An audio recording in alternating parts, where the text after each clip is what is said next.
Hello दोस्तों, welcome to Deepak learning अड्डा। आज की क्लास में हम लोग हीरोन्स फॉर्मूला के ऊपर बात करने वाले हैं और कंप्लीट करेंगे पूरा का पूरा चैप्टर आज की ही वीडियो के अंदर। ओके, स्टार्ट करते हैं फटाफट बिना टाइम वेस्ट करते हुए। और आप लोगों का बहुत अच्छा रिस्पांस मिल रहा है मेरी रिवीजन सीरीज के ऊपर, उसके लिए आपका बहुत बहुत धन्यवाद।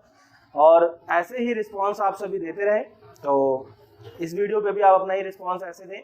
Thank you very much response के लिए। चलिए स्टार्ट करते हैं फिर आज का चैप्टर हीरोन्स फॉर्मूला।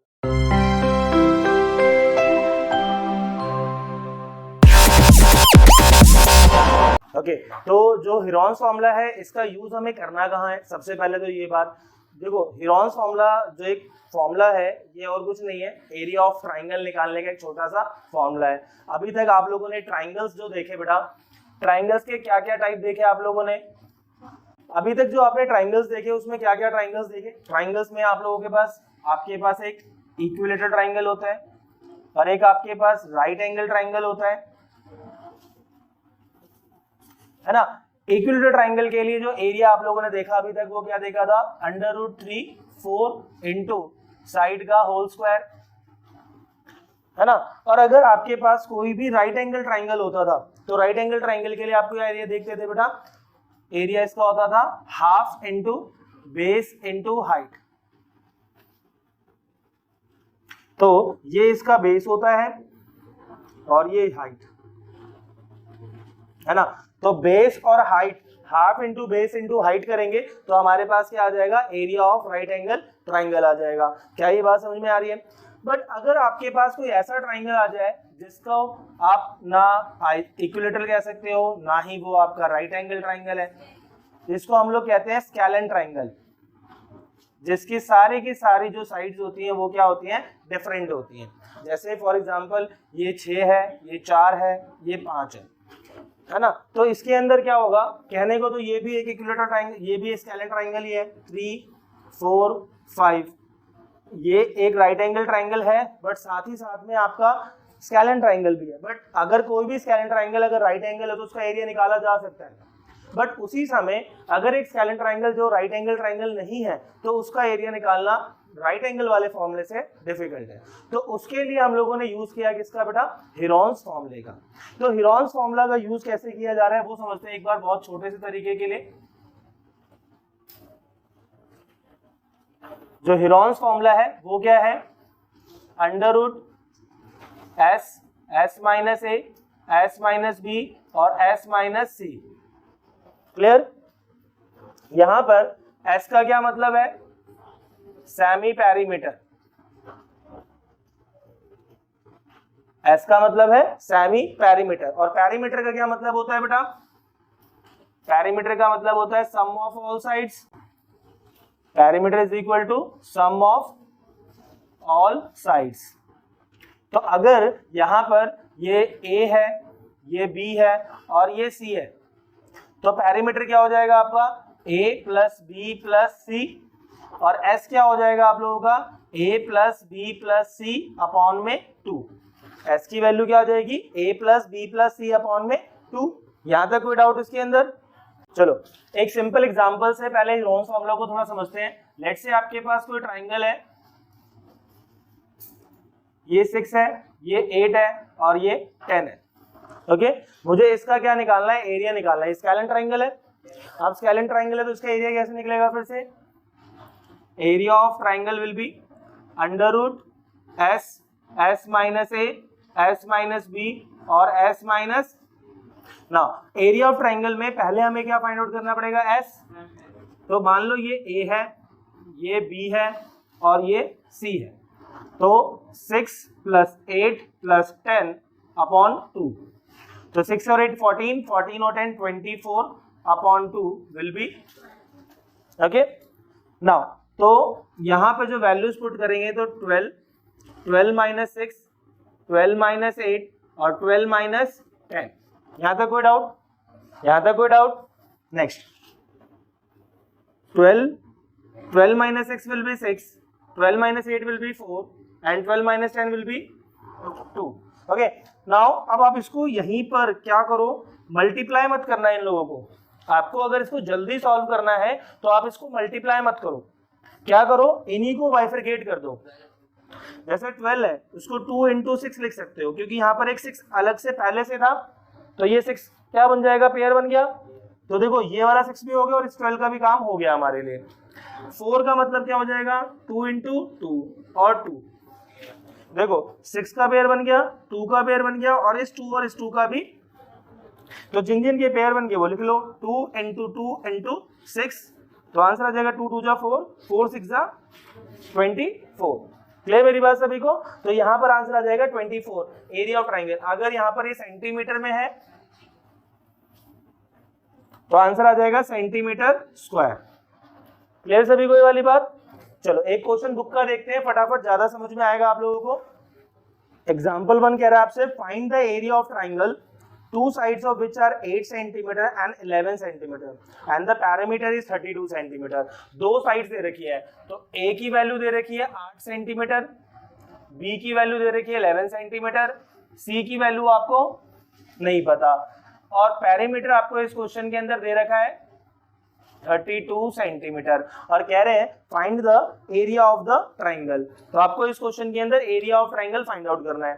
तो area of triangle find out करने के लिए पेरीमीटर गिवन है, और पेरीमीटर का क्या मतलब होता है, सम ऑफ ऑल साइड्स, तो मतलब A plus B plus C।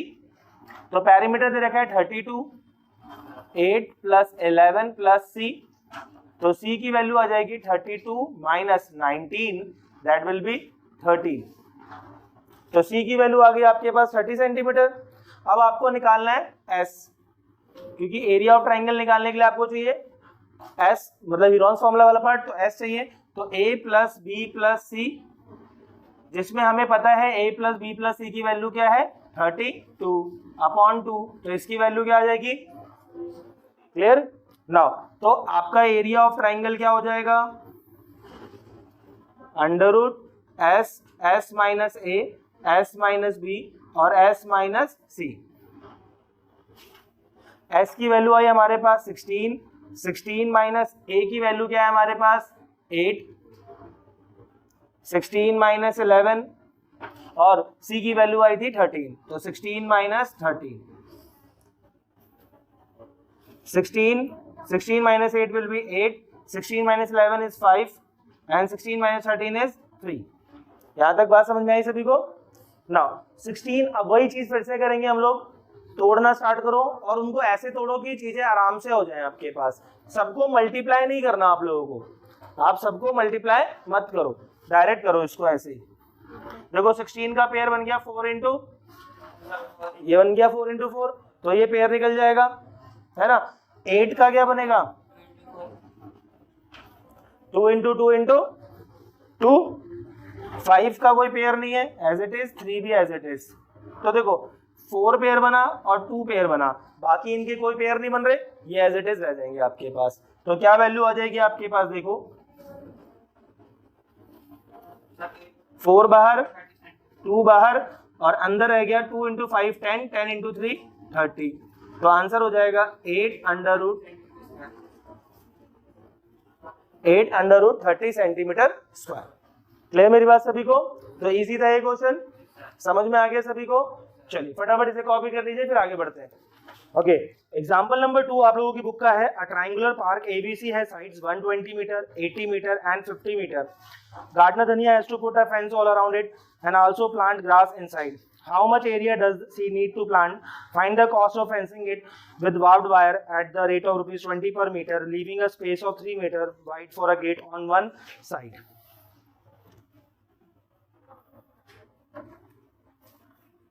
कुछ इस तरीके का डायग्राम है आप लोगों का बेटा, A, B और C, जिसके अंदर आपको बोला जा रहा है कि एक साइड जो है बड़ी वाली जो है वो 120 मीटर की है, फिर एक साइड 80 मीटर की है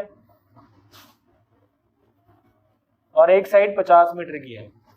फिर कह रहा है question, a gardener Dhania has to put a fence all around it and also plant grow grass inside. अब ग्रास भी उसको उगानी है और उसके चारों तरफ उसको क्या लगानी है, फेंस। जब चारों तरफ फेंस लगानी है तो उसके लिए वो क्या फाइंड आउट करने की कोशिश करेगा, पेरीमीटर, है ना। And also plant grass inside, how much area does she need to plant, कितना एरिया वो प्लांट करेगी। तो उसके लिए हम एरिया ऑफ ट्राइंगल निकालेंगे और find the cost of fencing. तो कॉस्ट ऑफ फेंसिंग के लिए हम लोगों को पेरीमीटर वाला पार्ट करना पड़ेगा, तो दोनों काम कर लेते हैं एक बार। तो पहले हम कॉस्ट ऑफ फेंसिंग ही फाइंड कर लेते हैं। तो perimeter of triangle A plus B plus C, तो 120 प्लस 80 प्लस 50, क्या सर ये सही है? 120 प्लस 80 प्लस 50 करेंगे तो आ जाएगा क्या हमारे पास? मुझे एक चीज बताओ, फेंस के लिए हमने 3 मीटर का एरिया छोड़ा था कि नहीं छोड़ा था? फेंसिंग के लिए 3 मीटर का एरिया छोड़ा था, तो वो वाला पार्ट हमें कहीं से क्या करना पड़ेगा? हटाना पड़ेगा ना। तो हम क्या करेंगे, 120 में से ये वाला पार्ट माइनस करेंगे, क्योंकि उतनी जगह पर क्या फेंसिंग होगी? वहां तो गेट लग गया, जब वहां गेट लग गया तो वहां फेंसिंग होगी क्या? नहीं। तो 117 प्लस 130, तो 130 7 3 और 1 4 247 metre will be the parameter of the triangle for fencing. ये किसके लिए है बेटा? फेंसिंग के लिए। फिर उसके बाद बोल रहा है कि it with barb wire at the rate of 20 per metre, 20 per metre, rupees 20 per metre. तो cost of fencing will be what? जो भी पैरीमीटर है multiply by cost per metre.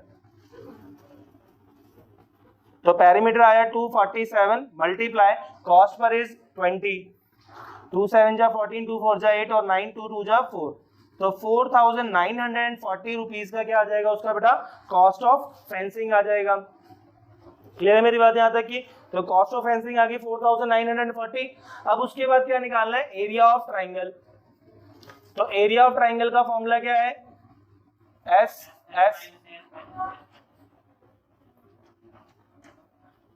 Minus A, S minus B और S minus सी, है ना। तो अब इसके अंदर एस की वैल्यू क्या हो जाएगी? 1, क्योंकि एरिया के लिए तो वो गेट नहीं देखा जाएगा, एरिया तो पूरे पार्ट का ही होगा। तो यहाँ पर ए की वैल्यू आपके पास 120 ही रहेगी, 120 प्लस 80 प्लस 50, तो 200 प्लस 50 विल बी 250 एस, और इसको 2 से डिवाइड करेंगे तो एस की वैल्यू आ जाएगी 125 मीटर। तो इसकी वैल्यू क्या आ गई? तो आंसर हो जाएगा हमारे पास 125 माइनस 120, 125 माइनस 80 और 125 minus 50। Now 125 as it is, 125 minus 120 will be 5, 125 minus 80 45, 125 minus 55 75। Clear है यहाँ तक की बात सभी को? नाउ तो अब इसको अगर आप तोड़ो तो कैसे कैसे तोड़ सकते हो वो देखते हैं जरा। 125 को 5 into 5 और ये वाला 5 as it is, 5 5 जा 25, 25 5 जा 125 आ गया, ये 5 as it is। और 45 को तोड़ सकते हैं 3 और 5 से, 3 3 जा 9, 9 5 जा, और 75 को हम कर सकते हैं 3, 25 बचा तो 5 into 5। क्या यहाँ तक बात समझ में आई? क्या ये बात समझ में आई? क्या करा मैंने? जस्ट देखो 125 था तो सिर्फ उसको पेयर की ब्रेक किया मैंने, तो ये रहा 125, ये रहा 5, 45 ये रहा और 75 ये रहा, 3 5 जा 15, 15 5 जा। अब इनके पेयर बना लो। तो पहला पेयर 5, दूसरा पेयर 5 का, 5 का, फिर 5 का पेयर, 5 और 3, इन दोनों का कोई पेयर नहीं बना तो ये अंदर ही रह जाएंगे हमारे पास, है ना। 5 into 5 into 3 into 5 और अंडर रूट 15, 5 5 जा 25, 25 3 जा 75, 75 5 जा करते हैं तो 5 5 जा 25, 5 7 जा 35, 375, तो 375 अंडर रूट 15 मीटर स्क्वायर। तो इतने एरिया में वो क्या करेगा? प्लांट को ग्रेज करेगा। सही है यहाँ तक की बात? समझ में आई सभी को?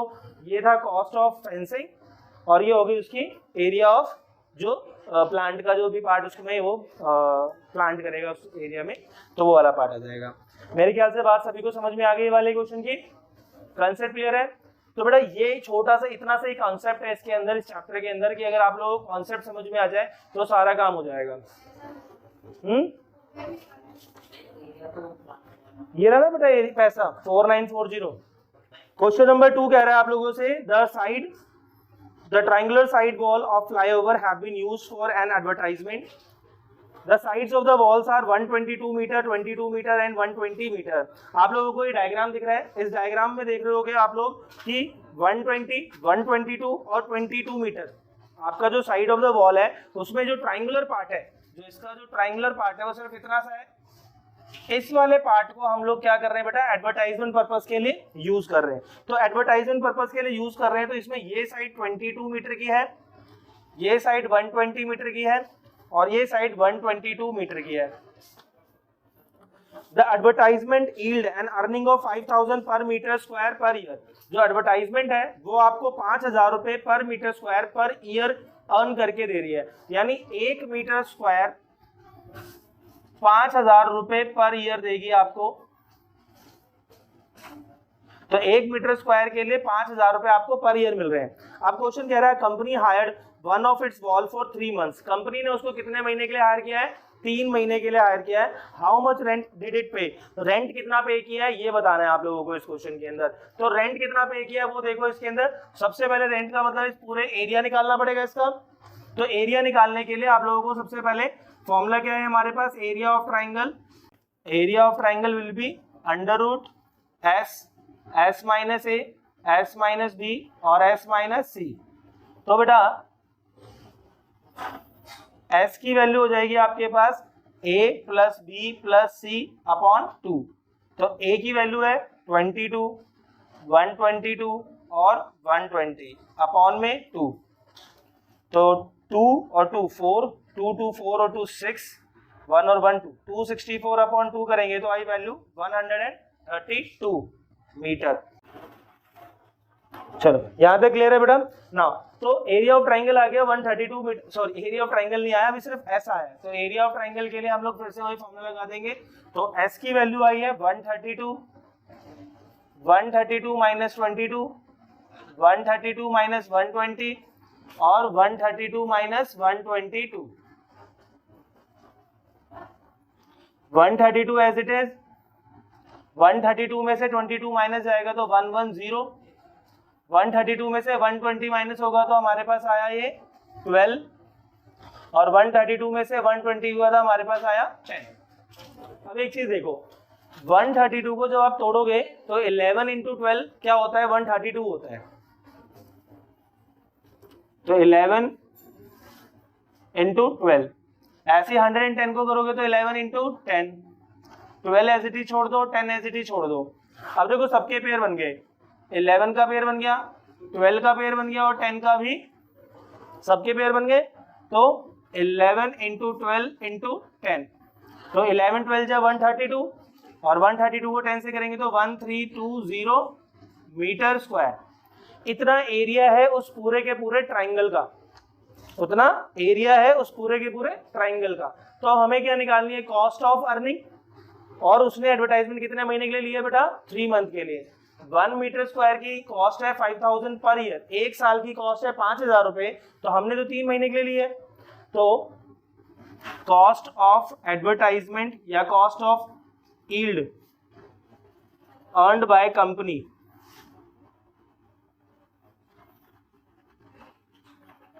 इन 3 मंथ्स। तो देखो बेटा 1320, 1 मीटर स्क्वायर 1 साल के लिए 5000 रुपए देता है, तो 5000 रुपए।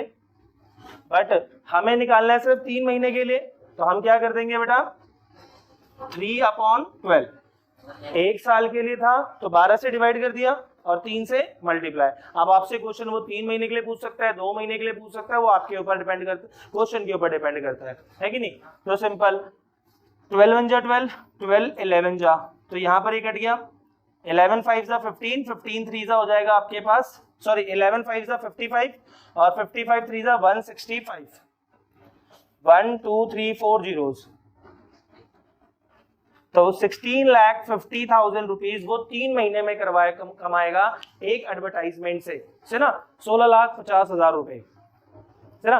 एक ह्यूज अमाउंट। तो एडवर्टाइजमेंट से भी पैसा अच्छा खासा कमाया जा सकता है और लोग कमाते हैं से ना। गूगल की अर्निंग क्या है, एडवर्टाइजमेंट। हर जगह पे जो लोग पैसा कमा रहे हैं वो एडवर्टाइजमेंट से कमा रहे हैं। ओके, होप आपको सभी को ये हीरोन्स फॉर्मूले के जो कॉन्सेप्ट था वो पूरा समझ में आया होगा, वो पूरा का पूरा क्लियर हो गया अच्छी तरीके से। इसमें कोई डाउट? मेरे ख्याल से सभी को कॉन्सेप्ट समझ में आ गया। कॉन्सेप्ट सभी को clear? Okay, thank you very much and जय हिंद।